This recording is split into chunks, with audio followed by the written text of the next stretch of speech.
Cante con nosotros Salmo 122. Yo me alegré con los que me decían, a la casa de Jehová iremos. Yo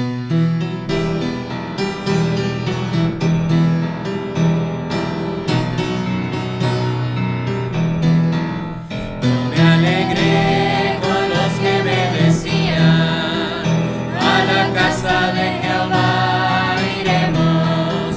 Yo me alegré con los que me decían, a la casa de Jehová iremos. Allí estaré, a la casa de Jehová iremos. Allí estaré,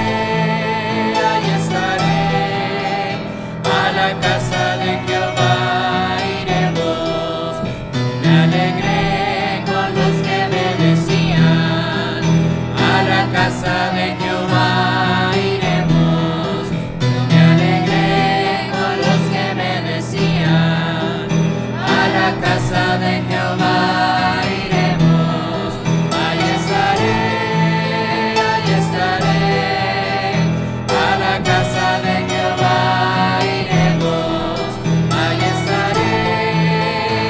estaré, a la casa de Jehová iremos.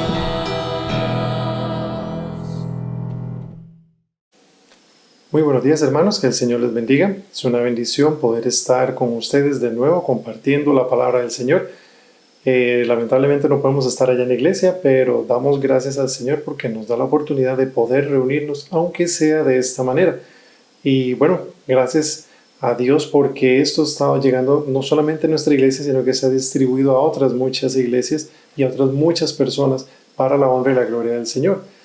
El día de hoy vamos a estar estudiando un tema con una mujer especial, como lo hemos venido haciendo en los domingos anteriores, los otros hermanos que lo han compartido respecto a las madres.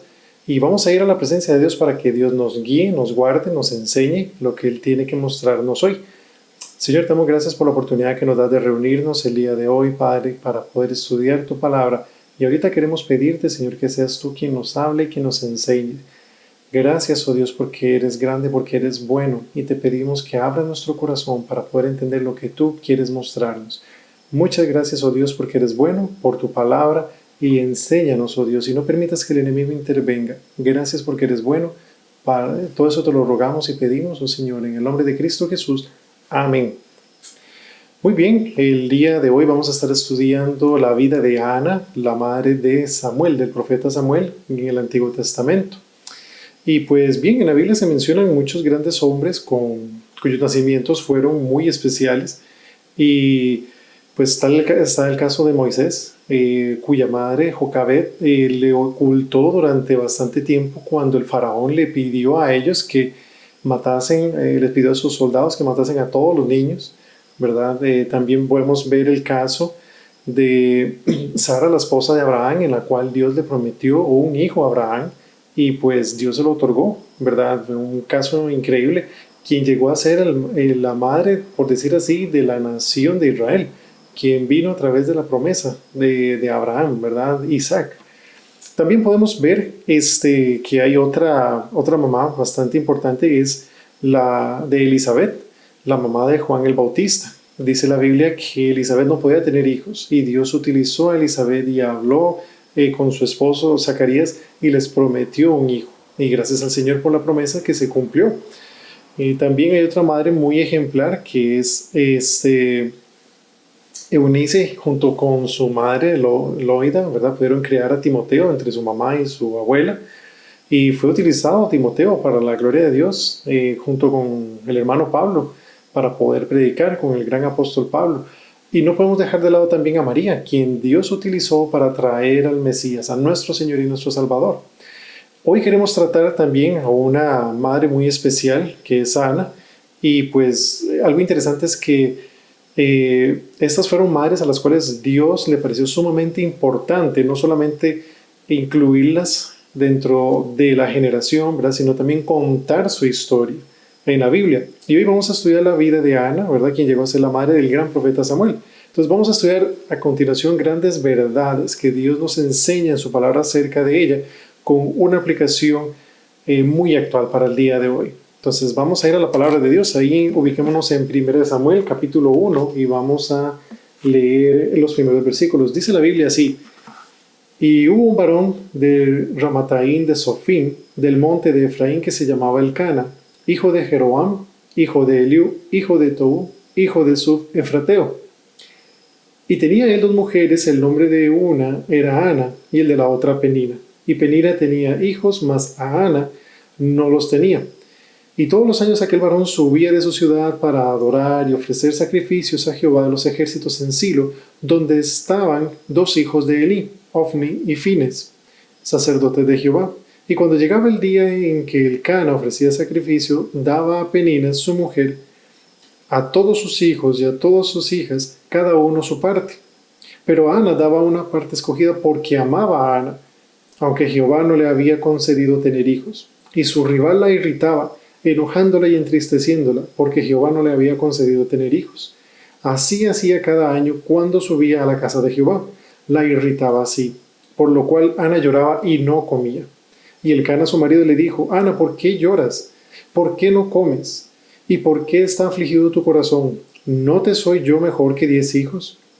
Y Ana se levantó después que hubo comido y bebido en Silo, y mientras el sacerdote Elí estaba sentado en una silla junto a un pilar del templo de Jehová, ella con amargura de alma oró a Jehová y lloró abundantemente, e hizo voto diciendo: Jehová de los ejércitos, si te dignares a mirar la aflicción de tu sierva y te acordares de mí, y no te olvidares de tu sierva, sino que dieres a tu sierva un hijo varón, yo lo dedicaré a Jehová todos los días de su vida, y no pasará navaja sobre su cabeza.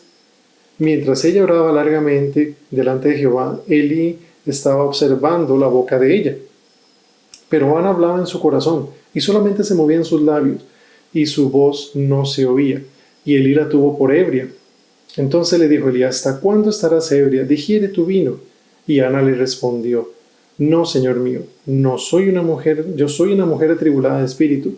No he bebido vino ni sidra, sino que he derramado mi alma delante de Jehová. No tengas a tu sierva por una mujer impía, porque por la magnitud de mis congojas y de mi aflicción he hablado hasta ahora. Elí respondió y dijo: ve en paz, y el Dios de Israel te otorgue la petición que le has hecho. Vamos a hacer una pausa acá y vamos a comenzar a leer varias de las cosas que Dios empieza a hacer en la vida de Ana. Si bien es cierto, aunque el libro de Samuel, que es uno de los grandes profetas de la palabra del Señor, es mencionado, tiene 2 libros en particular, la historia comienza con su familia. No ponen a Samuel, ¿verdad? Ahí propiamente empiezan a contar acerca de la vida de Samuel, sino que Dios nos da un trasfondo de su vida y nos empieza a contar un poco acerca de su familia, de la familia a la cual él provenía. Y vamos a ver un poco acerca de esto y lo que esto lleva a continuación y lo que produce en la vida de Ana, porque vamos a hablar acerca de Ana, no de Samuel. En Samuel vamos a estudiar tal vez más adelante, pero ahorita nos vamos a enfocar en Ana. Entonces, he dividido el estudio en 3 partes. El primer punto es Ana, la mujer atribulada. Ana, la mujer atribulada. ¿Por qué Ana estaba atribulada? Bueno, número 1, estaba atribulada por su esposo. Ana estaba atribulada por su esposo. ¿Quién era su esposo? Ahí en el versículo 1 nos muestra que se llamaba Elcana y que era de la tribu de Leví. Si nos fijamos en 1 Crónicas capítulo 6, ponga un dedo acá porque ahorita vamos a regresar, pero vamos a 1 Crónicas capítulo 6, versículos del 33 al 34, dice la Biblia así: Estos pues con sus hijos ayudaban con los hijos de Coat, el cantón Emán, hijo de Joel, hijo de Samuel, hijo de Elcana, hijo de Jeroam, hijo de Eliel, hijo de Toa, hijo de Suf, hijo de Elcana, hijo de Maat, hijo de Amasai. Pero si nosotros nos vamos al puro principio, ahí nos enseña que estos son los descendientes que dice el capítulo, dice el versículo 1, los hijos de Leví. Y ahí siguen, ¿verdad? Entonces podemos ver que Elcana era descendiente de la tribu de Leví. Entonces él tenía muy presente los ritos que se hacían ahí, ¿verdad? Entonces podemos ver que también Elcana no solamente era de la tribu de Leví, sino que también tenía otra esposa que se llamaba Penina. Y aunque ellos eran una familia muy devota, vemos que dice la Biblia que ellos asistían año tras año, ¿verdad? Fielmente, todos los años a ofrecer sacrificio a Jehová y a adorar. Ahí tienen problemas fundamentales, tienen problemas muy, muy graves en su familia, en lo cual, como lo es la poligamia, algo con lo cual Dios está total y completamente en contra. Sin embargo, era una práctica muy común en aquel entonces. No era nada raro de que fuese el Cana influenciado por sus cohabitantes para llegar a tomar esta práctica en su vida, ¿verdad?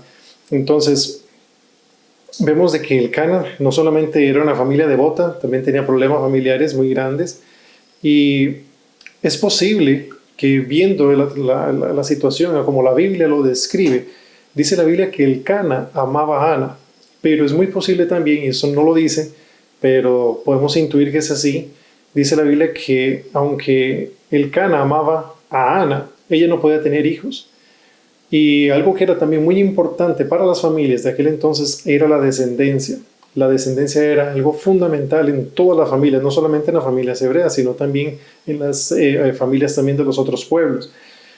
Y si es muy interesante esto, es porque muy probablemente el Cana, para poder tener descendencia, decidió buscar una segunda esposa. Se vio probablemente influenciado por las demás personas, alguien le dio un mal consejo probablemente, o él tomó una mala decisión para sí, dijo, bueno, voy a tener otra esposa. Y de la cual, sí, tuvo familia, pero esto le ocasionó muchos problemas. Entonces, vemos también que el Cana, dice la Biblia, que amaba a su esposa y trataba dentro de sus humanas posibilidades tratar de llenar el vacío que ella tenía y la trataba de animar, la trataba de consolar, dándole una parte especial para que ella pudiera realizar unos sacrificios. Dice la Biblia que ella le daba una porción especial. Y también dice la Biblia, igual no le ayudaba tampoco. También vemos ahí en el versículo 8, dice la Biblia que, leamos ahí en el versículo 8, dice la Biblia así, si el Cana a su marido le dijo, Ana, ¿por qué lloras? ¿Por qué no comes? ¿Y por qué está afligido tu corazón? Dice, ¿no te soy yo mejor que 10 hijos? Qué triste porque él no puede comprender el sufrimiento que está teniendo su esposa en ese instante. Vean que le pregunta que por qué llora, que por qué no come. Era obvio lo que estaba ocurriendo. Según vimos versículos más atrás, notamos que dice la Biblia que Penina le afligía cada vez que iban a ofrecer sacrificio. Vean lo que dice ahí en el versículo 6, dice, y su rival la irritaba, enojándola y entristeciéndola, porque Jehová no le había conseguido tener hijos. ¿Cuándo hacía eso? Dice, así hacía cada año. ¿Cuándo? Cuando subía a la casa de Jehová, la irritaba así. Entonces el Cana le preguntaba y le decía, ¿por qué lloras? ¿Por qué haces eso? Podía ser una pregunta retórica, pero él no estaba tratando de calmar a su esposa y él lo estaba tratando de hacer de una forma en la que no era la correcta. Vean que al final egocéntricamente le decía, no soy yo mejor que 10 hijos. Y él se enfocaba en él, pero no se enfocaba en ella. Y no solamente podemos ver de que Ana estaba atribulada por su esposo, ¿verdad? Sino que también estaba atribulada por su esterilidad. Ahí en el versículo 6 dice la Biblia que Jehová no le había concedido tener hijos. Era de parte de Dios. Dios no le había concedido tener hijos. Y ella estaba atribulada, ella sufría mucho por eso. Hoy en día no es tan difícil esta situación. Hay muchos métodos, hay mucha ciencia que se ha aplicado. En aquel entonces no había nada de eso. Y había muchas cosas que iban alrededor de esa situación. La esterilidad de Ana eran las condiciones más dolorosas. Y en aquellos tiempos, pues, al no tener hijos se relacionaba mucho con cuestiones de salud. Se relacionaba también con que podía ser un castigo de parte de Dios. Y también se relacionaba con el valor propio de la mujer ante la sociedad. Tal vez ella consideraba, bueno, yo no tengo valor, no me aprecia, no puedo tener hijos. La mujer que tenía muchos hijos se le alababa, se le engrandecía, ¿verdad? Se le tenía en alta estima. La que no, era más bien un motivo de humillación y de vergüenza. Era algo muy, muy doloroso. Tratemos de pensar en el cuadro de Ana. Todos los años que iban a ofrecer sacrificio, iban toda la familia. Iba el Cana, iba Penina e iba Ana. Y pensemos, cada cada año, muy probablemente, dice la Biblia que Dios le concedió a Penina hijos e hijas. Dice todos sus hijos y todas sus hijas, dice en el versículo anterior. Y dice la Biblia que ella le hacía mal, la irritaba año tras año. Muy probablemente Penina al año siguiente iba con un nuevo bebé. Tal vez iba con otro hijo, tal vez dos si tenía múltiples. La Biblia no nos enseña. Pero imagínense el dolor de Ana, de año tras año, llegar ella sola, sin hijos. Y Penina, su rival, tal vez uno, tal vez otro más, durante X cantidad de tiempo. La frustración de ella era muy fuerte y ella se sentía humillada. Y tras de eso, aparte de que se sentía mal, la humillaban, le hacía mal. Y esto me lleva también al tercer subpunto, ¿verdad? De por qué Ana era una mujer atribulada. Era atribulada por su esposo, era atribulada por su esterilidad y también era atribulada por su enemiga. Vea lo que dice ahí en el versículo 6 y versículo 7. Dice la Biblia así, dice, y su rival la irritaba. Vea cómo la Biblia la llama, su rival. Dice, enojándola y entristeciéndola porque Jehová no le había concedido tener hijos. Y así hacía cada año. Cuando subía a la casa de Jehová, la irritaba así, por lo cual Ana lloraba y no comía. Aunque la familia Elcana parecía tener en alta importancia la asistencia al templo, de mantener los rituales, no se reflejaba en la vida de los miembros de su familia, en este caso de Penina. Y qué triste, porque es muy probable que la actitud de Penina se viese reflejada también en sus hijos. Nosotros copiamos muchas de las actitudes de nuestros padres y muchas veces sin saber por qué, simplemente así era como se hacía en casa. Y eso sumaba al problema que tenía Ana. Ella lloraba y estaba entristecida y eso era año con año lo mismo. Y algo que nos debemos de poner a pensar es que es muy probable que también Penina percibía la diferencia en el trato de ambas esposas que tenía el Cana con ellas, y tal vez no lo sabemos, pero sí encontramos que la Biblia le llama rival. La Biblia no dice que había preferencias, pero sí le llamaba rival. Era como su contendiente, era su oponente.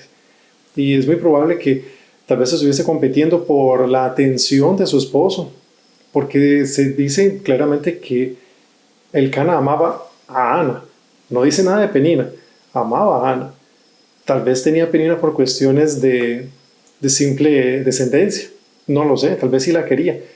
Pero por algún motivo la Biblia lo llama rival. Había un problema ahí a lo interno. Y eso te ponía en competencia a la familia. Y en lugar más bien de que la familia, de que el hogar fuese un centro de consolación, se había convertido en una batalla, en una guerra. Y qué triste, porque en muchos lugares es así. Más bien los hogares deberían ser hogares de consuelo. Y nosotros debemos de llevar las cargas de los otros, no aumentarlas. Y sin embargo esto no se da en todas las familias. Cuando más deberíamos estar unidos en el Señor es cuando muchas veces más nos separamos. Vea lo que dice Gálatas capítulo 6, versículo 2. Pongamos un dedo acá. Y vamos a Gálatas capítulo 6, versículo 2.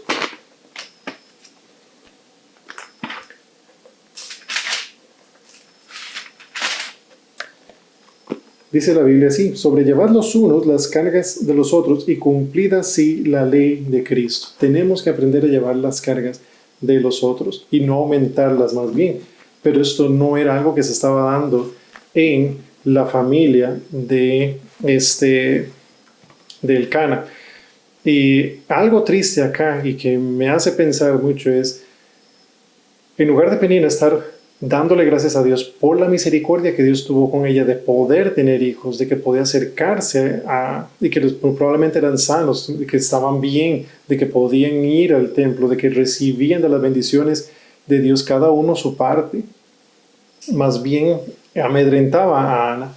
Y otra de las cosas que me hace pensar en cuanto a la disfuncionalidad de esta familia es que, aunque era una familia devota, aunque era una familia que iba al templo, que asistía regularmente, con fidelidad, todos los años, dice la Biblia que era así. Y en lugar de más bien salir el Cana a defender a su esposa, que si realmente la amaban, no intervenía. Había problemas en su hogar y probablemente o los desconocía y esta muchacha Penina lo hacía muy bien y la irritaba y no se daban cuenta, o el Cana sabía y no simplemente se hacía el de la vista gorda, ¿verdad? Tenemos que pensar en lo que está ocurriendo. Tenemos que pensar en que lo que está pasando era que el Cana estaba abandonando su rol principal de familia. Porque si alguien tenía que estar orando por Ana, era el Cana. Él tuvo que haber estado allí, orando junto con ella, y no ella sola. Ella estaba afrontando esta situación sola. Él tal vez no quería intervenir, tal vez no le dio mucha importancia, pero estaba abandonando a su esposa. Y eso es algo que los maridos de hoy en día muchas veces hacen. Ven a sus esposas atribuladas o simplemente no les interesa o piensan que las cargas de ellas no son importantes, cuando lo que ellas muchas veces están atravesando es sumamente doloroso. Y nosotros como esposos a veces no lo pensamos y pensamos mal. Y decimos, pero ¿qué es lo que le pasa? No es para tanto.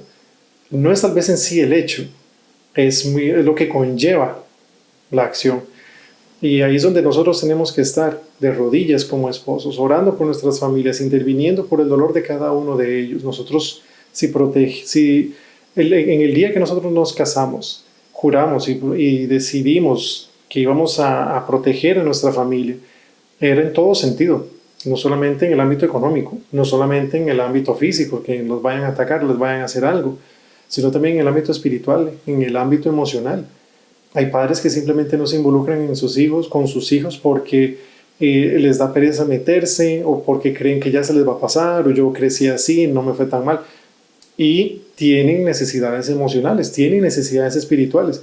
Y papá es el que tiene que estar ahí para poder salir adelante con ellos, para poder llevarles a Cristo. ¿Y qué es lo que ocurre en muchos hogares? Vienen a la iglesia, son muy devotos, pero espiritualmente hablando, quedan muy débiles, no ayudan, no acuerpan a sus familias. Y aquí es donde deberíamos nosotros también de enfocarnos como papás. Seguimos. No solamente Ana era una mujer atribulada, sino que también Ana era una mujer que aclama. Y si vemos más adelante en los versículos que están ahí, vea, en el versículo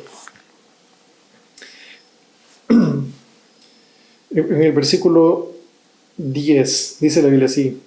Vamos desde el 9, dice la Biblia. Y se levantó Ana después que hubo comido y bebido en Silo, y mientras el sacerdote Elí estaba sentado en una silla junto a un pilar del templo de Jehová, ella con amargura de alma oró a Jehová y lloró abundantemente, e hizo voto diciendo: Jehová de los ejércitos, si te dignares a mirar a la aflicción de tu sierva, y te acordares de mí, y no te olvidares de tu sierva, sino que dieres a tu sierva un hijo varón, yo lo dedicaré a Jehová todos los días de su vida, y no pasará navaja sobre su cabeza. Dice la Biblia que mientras ella oraba largamente delante de Jehová, Elí estaba observando la boca de ella. Y ahorita vamos a regresar a Elí, pero quiero que nos enfoquemos en cómo Ana estaba aclamando delante de Dios. Ana estaba aclamando por la situación. ¿Por qué estaba aclamando Ana? Por la situación. Y aquí vemos cómo Ana mezclaba las lágrimas con sus oraciones, consideraba la misericordia de nuestro Dios que conoce el alma atribulada, ¿verdad? Podemos ver cómo Dios nos da permiso muchas veces en oración, no solamente para pedir cosas buenas en general, sino para mencionar aquello que en especial más necesitamos y deseamos. Y muchas veces nosotros lloramos en silencio y hay oraciones que solo el Espíritu conoce, que aunque podemos estar con un montón de gente, hemos estado llorando lágrimas muy amargas por cosas que hemos estado atravesando. Yo puedo identificarme en cierta forma con varios hermanos que han estado llorando situaciones muy difíciles y eso dice, pero ¿qué es lo que sucede? ¿Qué es lo que pasa? Es que no se lo puedo explicar, porque mucha gente muchas veces no lo va a comprender. Y qué triste, porque Ana estuvo llorando sola, porque no tenía una compañera, que Penina pudo haber sido su amiga, ¿verdad? Su compañera, eran tú a tú, era su coesposa, igual en pecado, ¿verdad? Su esposo no le escuchaba, no le entendía, no le comprendía, y ella no tenía a quién acudir. Entonces llega el momento en que solamente en oración, donde solamente Dios comprende, pudo llegar ella. Y ahí orando, tuvo que derramar su corazón, tuvo que abrirlo de tal manera, como dice ella más adelante, para poder expresarle a Dios lo que estaba ocurriendo. Y ella estaba a tal grado que ella ni siquiera se sentía digna de poder elevar una oración, porque ella dice, si te dignares, ella no se sentía digna. Recordemos lo que habíamos visto, lo que esto provocaba en las vidas de las personas, provocaba humillación, provocaba vergüenza. Ella probablemente no se sentía ni digna, tanto así que no podía ni hablar, no podía expresar su oración. Y es interesante porque ella no solamente está aclamando por su situación, sino que también aclama por una señal. Ella va más allá de su problema. Y vemos que Ana se sincera con Dios, abre su corazón y pide algo específico, pide por un hijo varón. Dice la Biblia que ella eleva su oración de tal manera que ella sabe que si Dios le contesta positivamente, ella sería la confirmación de parte de Dios de que Dios la está escuchando. Y por tanto, ella sabía que si Dios le contestaba positivamente, ella tenía que ser consecuente con lo que había prometido. Entonces ella sabía que ella estaba pidiéndole a Dios algo muy grande. Su dolor más grande tal vez no era el que no tuviese hijos, sino que tal vez no podía o sentía que tal vez Dios no la estaba escuchando. ¿Y por qué digo eso? Si vemos más adelante, y ahorita vamos a explicarlo, es un problema que muchas veces nosotros nos sentimos mal, no por el hecho de que a veces no tenemos cosas o porque no tenemos algo que queremos, sino porque sentimos de que Dios no nos escucha. Yo creo que podría ser ambas, y es una de las dudas que tengo y que quisiera llegar a preguntarle a Ana cuando lleguemos allá. Pero siguiendo el pasaje, tenemos que tener cuidado con lo que nosotros prometemos. Lo que ella estaba prometiendo era algo muy, muy grande. Estaba diciéndole, Dios, yo quisiera que tú me contestases esta petición. Si me concedes este hijo, así tal cual viene, te lo voy a entregar. Qué dolor para la mamá prometer algo así, pero lo estaba haciendo ya en su tal vez desesperación. Y le digo, Señor, usted me lo da, yo se lo entrego, porque lo que quiero es que me conteste.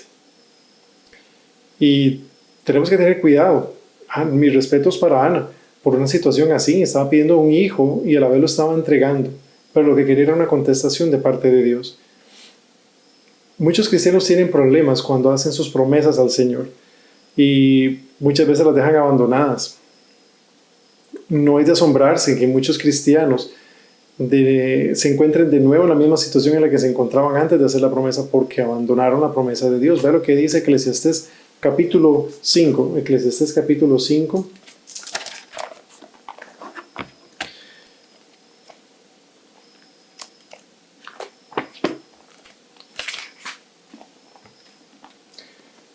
Versículos del 4 al 6, dice la Biblia así: Cuando a Dios haces promesa, no tardes en cumplirla, porque Él no se complace en los insensatos.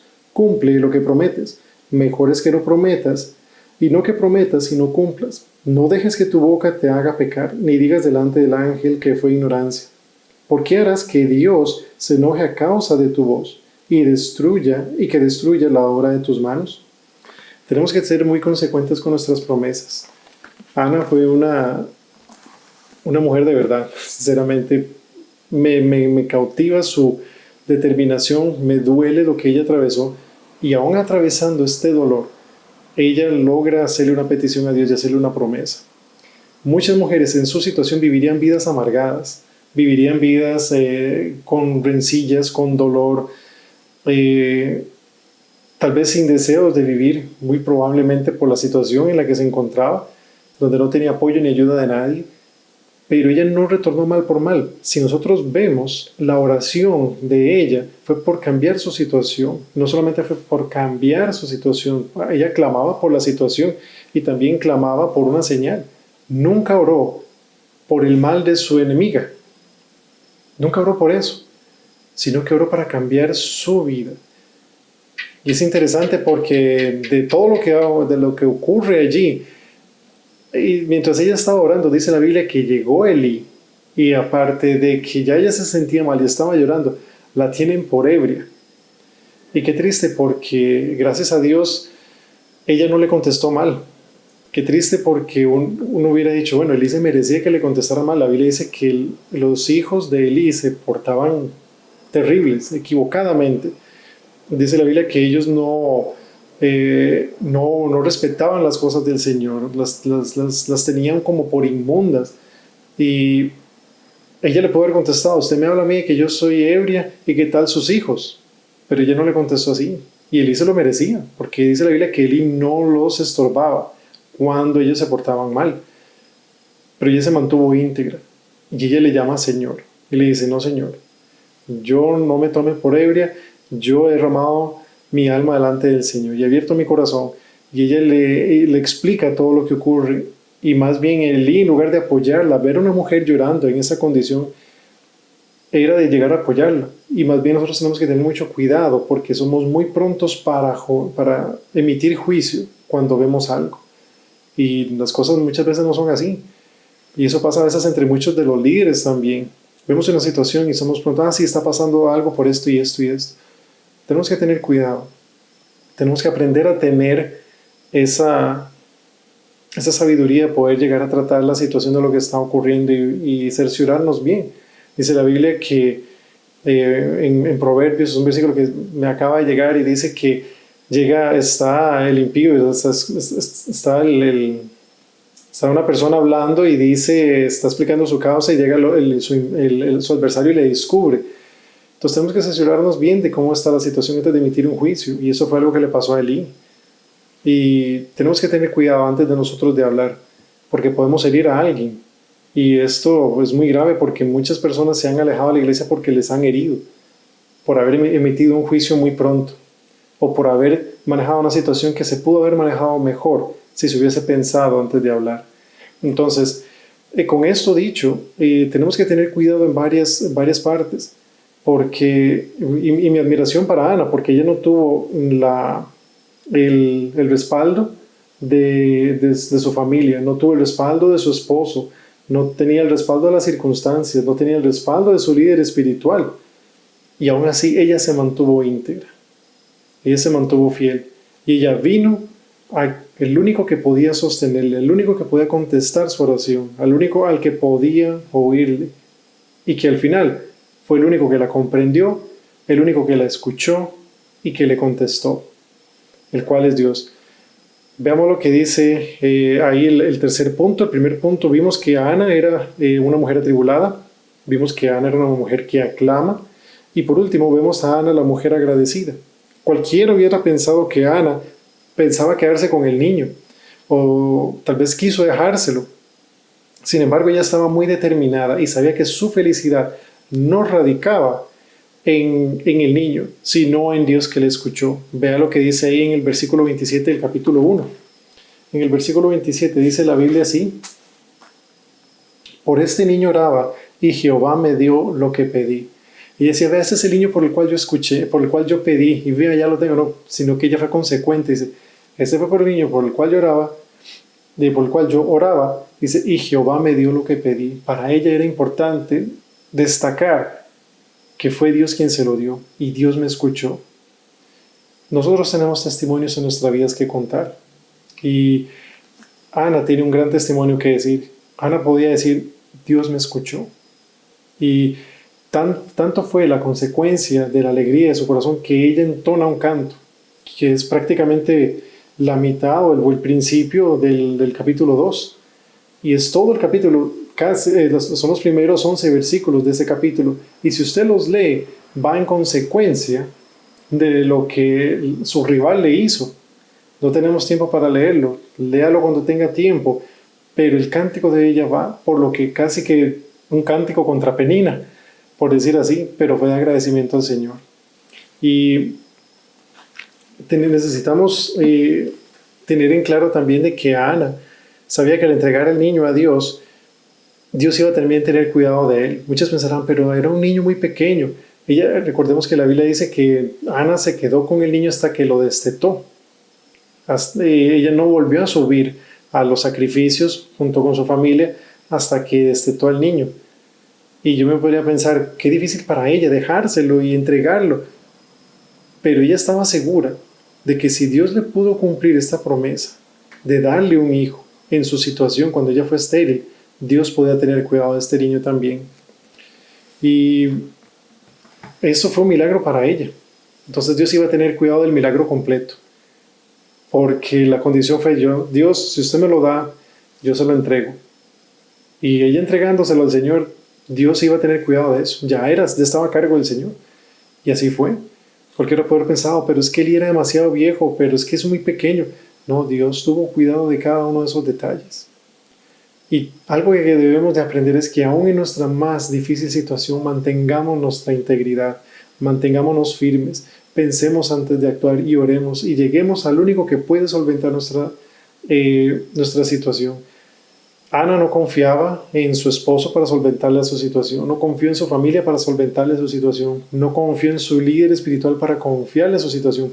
Podían colaborar todos, sí, podían guiarle, darle sabiduría, un consejo, sí, pero al final ella tenía que venir ante el Señor y eso es algo que es sumamente valioso para cada uno de nosotros.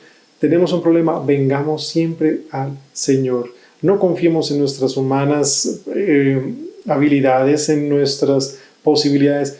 No, vengamos al Señor. Y yo soy testigo de lo que Dios puede hacer cuando uno viene a Él.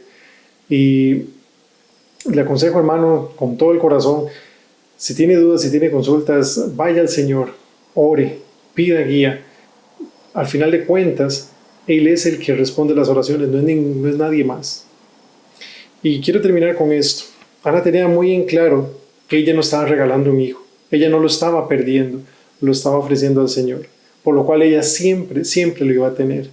Y en todo el sentido de la palabra, ella lo estaba entregando, lo estaba ofreciendo. Ella ya tenía esa costumbre de venir a hacer sacrificios y ofrecer adoración al Señor. Bueno, voy a hacerlo esta vez de una forma especial, con un hijo, el cual voy a entregar acá para siempre. Y ella sabía que cada año que iba a ir lo iba a ver. Ella estaba pendiente de eso. Ella sabía que si Dios se lo había otorgado, se lo iba a cuidar. Y ella lo iba a ver allí. Y en modo de agradecimiento, vea lo que dice la Biblia, cómo Dios también restituye su vida. Vea lo que dice ahí en el capítulo 2, en el versículo 18. Dice, y el joven Samuel ministraba en la presencia de Jehová vestido de un efod de lino, y le hacía a su madre una túnica pequeña, y se la traía cada año, cuando subía con su marido para ofrecer el sacrificio acostumbrado. Y Elí bendijo a Elcana y a su mujer, diciendo, Jehová te dé hijos de esta mujer en lugar del que pidió a Jehová, y se volvieron a su casa. Y visitó Jehová a Ana, y ella concibió y dio a luz 3 hijos y 2 hijas, y el joven Samuel crecía delante de Jehová. Cuando nosotros venimos delante de Dios y nosotros confiamos en el Señor, no quiero decir que Dios contesta todas las peticiones sí. Algunas peticiones son no, otras son esperar. Pero cuando confiamos en el Señor y Él contesta mucho más abundante de lo que nosotros pensamos. Ella solo pidió por un hijo y Dios le dio más, solo por su misericordia. Quiero terminar con una oración pidiéndole a Dios de que nos enseñe las cosas que podemos aprender de Ana, porque ella fue fiel delante del Señor, ella fue íntegra, fue una madre digna de un profeta digno, el profeta Samuel. Oramos. Dios, damos gracias por la bendición que nos das de estar en esta mañana en tu casa, Señor. Te pedimos en el nombre de Jesús que bendigas a cada uno de los que estamos acá. Te pido, Señor, que tu nombre sea exaltado y que nos ayudes, oh Señor, y nos confrontes con la vida de Ana, Señor, y aprender de ella, Padre, cómo en su tribulación ella logró salir adelante y puso su confianza en ti.